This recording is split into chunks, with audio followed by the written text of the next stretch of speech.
ઓમ નમો ભગવતે વાસુદેવાય નમઃ. જય શ્રી કૃષ્ણ.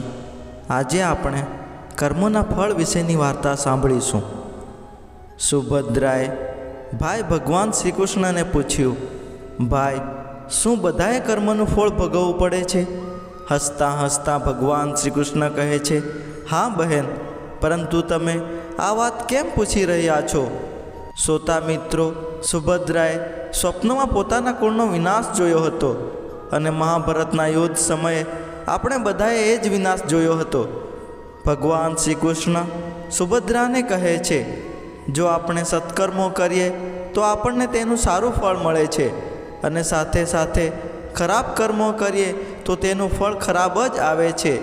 તેથી કર્મો કરતાં પહેલાં ચોક્કસપણે વિચારી લેવું જોઈએ આપણે કેવા કર્મો કરી રહ્યા છીએ, કારણ કે આપણને તે કર્મનું ફળ એવું જ મળે છે. તેથી ક્યારેય ખરાબ કર્મ ન કરો અને તેના વિશે વિચાર સુદ્ધા ન કરો. કોઈ કર્મફળના સિદ્ધાંતથી બચી શક્યું નથી. મારે પોતે જ શ્રાપ સહન કરવો પડ્યો છે. ભગવાન શ્રી કૃષ્ણ કહે છે, હે સુભદ્રા, હું તમને આ વિશે કથા કહીશ, પરંતુ તમારે આ કથા સંપૂર્ણ સાંભળવી પડશે, કારણ કે અધૂરું જ્ઞાન હાનિકારક હોય છે. પછી ભગવાન શ્રી કૃષ્ણ કથા શરૂ કરે છે અને કહે છે, હે સુભદ્રા, અનંતપુર નામનું એક રાજ્ય હતું. ત્યાં રાજાનું નામ માનસિંહ હતું. તેમના ઘરે ઘણી પૂજા થતી હતી અને પૂજાપાઠ દ્વારા એક પુત્રનો જન્મ થયો હતો. રાજા ખૂબ જ ધાર્મિક, ન્યાયી અને ભગવાનના ભક્ત હતા. તેમણે મહાદેવનું મંદિર બનાવ્યું અને એક બ્રાહ્મણને તેના પૂજારી તરીકે નિયુક્ત કર્યા. તે બ્રાહ્મણ પણ ખૂબ જ સદ્ગુણી, ન્યાયી અને સંતુષ્ટ હતો. તેણે ક્યારેય રાજાને કોઈ વિનંતી કરી ન હતી. રાજા પણ તેના સ્વભાવથી ખૂબ જ પ્રસન્ન હતો. તેણે 20 વર્ષ રાજાના મંદિરમાં પૂજા કરવામાં ગાળ્યા હતા, પરંતુ તેણે ક્યારેય રાજાને કોઈ પણ પ્રકારના પ્રશ્નો પૂછ્યા નહીં. થોડા વર્ષો વીતી ગયા પછી રાજાએ તેના પુત્રને શિક્ષિત કરીને વિદ્વાન બનાવ્યો અને જ્યારે તે મોટો થયો ત્યારે તેણે એક સુંદર રાજકુમારી સાથે લગ્ન કર્યા. એ રાતે રાજકુમારીને ઊંઘ આવતી ન હતી, એટલે એ ફરવા લાગી. જ્યારે એ પોતાના પતિની પથારી પાસે આવી ત્યારે એણે હીરા જવેરાતથી જડેલા મુગટવાળી તલવાર જોઈ. એ વખતે રાજકુમારીએ મ્યાનમાંથી તલવાર કાઢીને જોયું તો ધારદાર તલવાર જોઈને એ ડરી ગઈ અને એના હાથમાંથી તલવાર છૂટી ગઈ અને તલવાર નીચે પડી ગઈ, જે રાજકુમારના ગળા પર વાગી. રાજકુમારનું માથું કપાઈ ગયું અને તે તરત જ મૃત્યુ પામ્યો. મિત્રો, શ્રી કૃષ્ણ કહે છે, હે સુભદ્રા, રાજકુમારી તેના પતિના મૃત્યુના શોકમાં તેણે ભગવાનને પ્રાર્થના કરી, હે પ્રભુ, મેં અચાનક આ પાપ કેવી રીતે કર્યું? મારા પતિનું મૃત્યુ મારા હાથે જ થઈ ગયું. તમે જાણો છો, પરંતુ રાજાની સામે હું સત્ય નહીં કહું, કારણ કે તેનાથી મારા માતા પિતા અને સાસુ સસરાની બદનામી થશે અને કોઈ આ વાત પર વિશ્વાસ નહીં કરે. પરંતુ સવારે જ્યારે પૂજારી કૂવા પર નહાવા માટે આવ્યા તો રાજકુમારી તેને જોઈને શોક કરવા લાગી અને આ રીતે કહેવા લાગી કે કોઈ મારા પતિને મારીને ભાગી ગયા છે, કોઈએ મારા પતિને મારી નાખ્યો છે. આ સાંભળીને બધા લોકો ભેગા થઈ ગયા અને રાજા પણ આવ્યા અને તેને પૂછવા લાગ્યા કે તેને કોણે માર્યો. ત્યારે તે કહેવા લાગી, મને ખબર નથી કે તે કોણ હતો, પરંતુ તેણે મહાદેવના મંદિરે જતાં તેને ચોક્કસ જોયો હતો. જ્યારે રાજા સહિત તમામ લોકો મહાદેવના મંદિરે આવ્યા ત્યારે તેઓએ માત્ર બ્રાહ્મણને પૂજા કરતા જોયો અને તેને પકડ્યો અને પૂછ્યું કે તમે રાજકુમારની હત્યા કેમ કરી?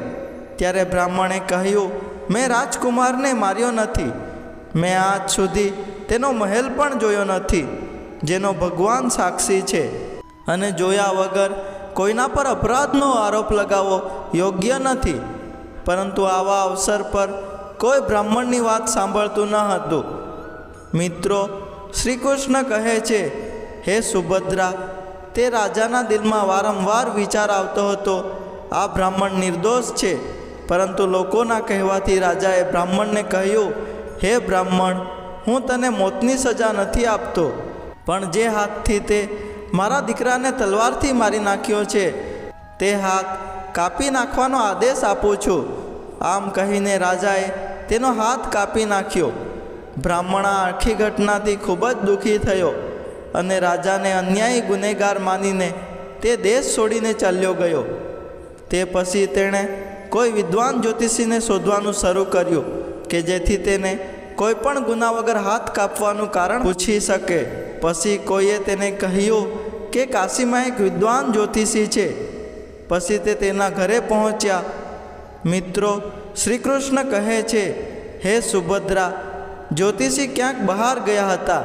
પછી તેમણે તેમની પત્નીને પૂછ્યું કે માતા, તમારા પતિ જ્યોતિષી મહારાજ ક્યાં ગયા? ત્યારે તે સ્ત્રીએ પોતાના મોંથી અભદ્ર દુર્વચન બોલવા લાગી. બ્રાહ્મણને પણ તેણે અપશબ્દો કહ્યા. એટલે બ્રાહ્મણ ખૂબ જ હેરાન થયો. જ્યોતિષી આવ્યા ત્યારે પણ તેમની પત્નીએ દુર્વચન કહીને તેનો તિરસ્કાર કર્યો. તેમ છતાં એ ચૂપ રહ્યા અને પોતાની પત્નીને કંઈ જ ન કહ્યું. આ પછી બ્રાહ્મણને પોતાના ઘરે બેઠેલો જોઈને જ્યોતિષીએ તેને કહ્યું કે તમારે કેમ આવવાનું થયું? ત્યારે બ્રાહ્મણે કહ્યું, હું મારા વિશે પૂછવા આવ્યો છું, પણ પહેલાં તો તારી પોતાની પરિસ્થિતિ કહે. તારી પત્ની શા માટે તારી જીભથી તને એટલો ધિક્કાર કરે છે? જે કોઈ સહન કરતું નથી, તું તેને કેવી રીતે સહન કરે છે? આનું કારણ શું છે? પછી જ્યોતિષ કહેવા લાગ્યો, આ મારી પત્ની નથી, એ મારું કર્મ છે. તમે જેને પણ આ જગતમાં જુઓ છો, એટલે કે ભાઈ, પુત્ર, શિષ્ય, પિતા, ગુરુ વગેરે દરેક વસ્તુ સાથે જે કંઈ પણ સંબંધિત છે તે વ્યક્તિનું પોતાનું કર્મ છે. આ પત્ની નથી, તે મારા દ્વારા કરવામાં આવેલું દુષ્કૃત્ય છે અને તે ભોગવવા વિના કાપવામાં આવશે નહીં. તમારા દ્વારા જે પણ શુભ અશુભ કાર્યો કરવામાં આવે છે તે ભોગવવા જ પડે છે. લાખો વર્ષો પછી પણ કર્મોનો સાથ છૂટતો નથી. તેથી હું ખુશી ખુશીથી મારા કર્મોને ભોગવી રહ્યો છું અને મારી પત્નીના ત્રાસને પણ સહન કરી રહ્યો છું, જેથી મારે આ કર્મનું પરિણામ આવતા જન્મમાં ભોગવવું ન પડે. બ્રાહ્મણે કહ્યું, તમે એવું શું કામ કર્યું હતું? જ્યોતિષીએ કહેવાનું શરૂ કર્યું, આ આપણા પૂર્વજન્મની કથા છે. હું કાગડો હતો અને મારી પત્ની ગધેડી હતી. તેની પીઠ પર એક જખમનો ફોલ્લો હતો. તે આ દુખાવાને કારણે ખૂબ જ દુઃખી હતી અને ખૂબ જ નબળી પણ થઈ ગઈ હતી.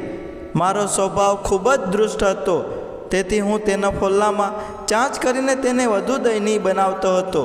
જ્યારે તે પીડાને કારણે પીડાતી હતી ત્યારે મને આ જોઈને ખૂબ જ આનંદ થતો હતો.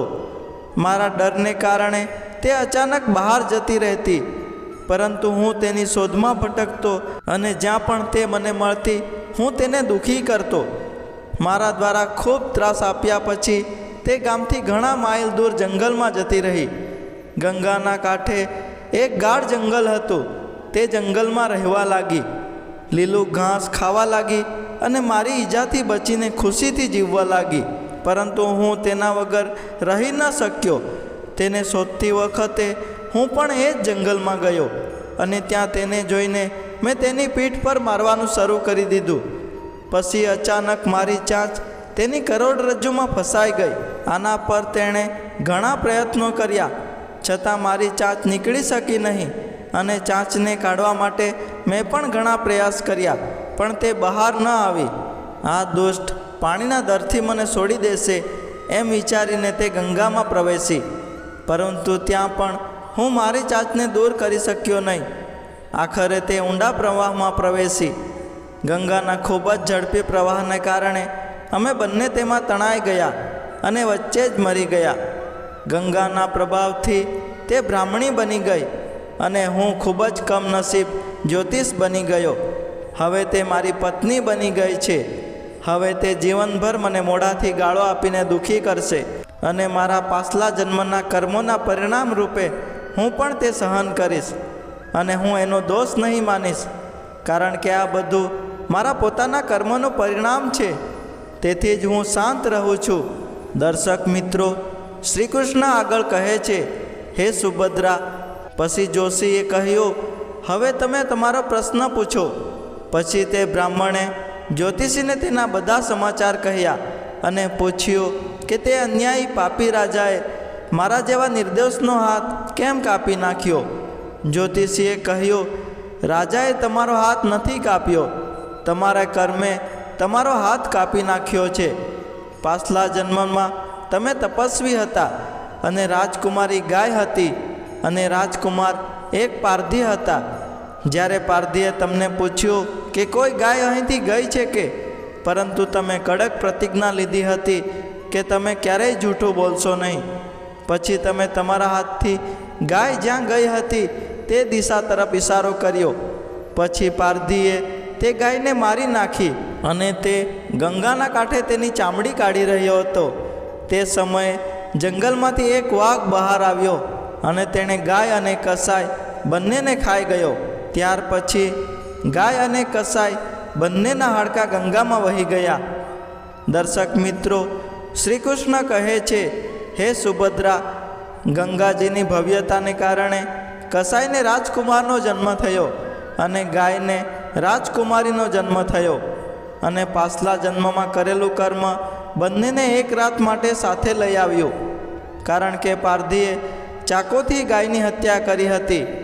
આ કારણોસર રાજકુમારના હાથમાંથી તલવાર પડવાથી રાજકુમારનું માથું કપાઈ ગયું અને તે મૃત્યુ પામ્યો. આ રીતે કર્મનું ફળ તેને મળી ગયું. અને જે તમે ગાય તરફ આંગળી ચીંધીને હાથ કર્યો હતો એ જ પાપી કાર્યથી તમારો હાથ કપાઈ ગયો. આ તમારો જ દોષ છે, આ કાર્યનું ફળ છે. આ નિર્ણયથી હવે તમારે ખુશ રહેવું જોઈએ, કારણ કે કર્મનું ફળ ક્યારેય મિટાવી શકાતું નથી. દર્શક મિત્રો, શ્રી કૃષ્ણ કહે છે, હે સુભદ્રા, જ્ઞાનનું જીવન કેટલું સરળ છે. જો આપણે આ કર્મના સિદ્ધાંતને માનીએ તો ભૂતકાળના કઠોરમાં કઠોર કર્મના ફળ ભોગવતી વખતે પણ આપણે ક્યારેય દુઃખી નહીં થઈએ, પરંતુ આપણા ચરિત્રની ક્ષમતાને જાળવી રાખવામાં સફળ થઈશું. તો દર્શક મિત્રો, આશા રાખીએ છીએ કે આ કથા તમને ગમી હશે. જો તમને ગમી હોય તો એક લાઈક જરૂર કરજો અને કોમેન્ટમાં જય શ્રી કૃષ્ણ જરૂર લખજો અને ચેનલને સબસ્ક્રાઈબ જરૂર કરજો. ધન્યવાદ. જય શ્રી કૃષ્ણ. રાધે રાધે.